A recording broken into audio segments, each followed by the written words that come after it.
we'll guide you through how to use Krita, an amazing tool for digital painting and illustration. If you find this helpful, consider subscribing and liking the video. First, open Krita on your computer. Once it's loaded, you'll see the startup screen with various options. Click on New File to create a new project. Here, you can choose your canvas size and resolution. For a standard digital painting, a canvas size of 1920 by 1080 pixels at 300 dpi is a good start. After setting your preferences, click Create to open your blank canvas. Now, take a moment to familiarize yourself with the interface. On the left, you'll find the toolbar with various tools like the brush, eraser, and selection tool. On the right, there's the Layers panel where you can manage your artwork layers. Layers are crucial for non-destructive editing. To start drawing, select the brush tool from the toolbar or simply press B on your keyboard.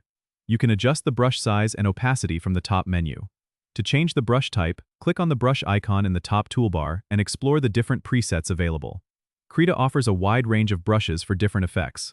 If you want to draw straight lines or shapes, use the Line tool or Shape tool from the toolbar. To add color, select a color from the color wheel in the Docker panel. You can also use the color picker by pressing Ctrl and clicking on any color in your canvas. If you make a mistake, you can use Ctrl+Z to undo your last action. Remember to frequently save your work by going to File, then Save As, and choose your desired file format. Krita supports various formats like PNG and PSD.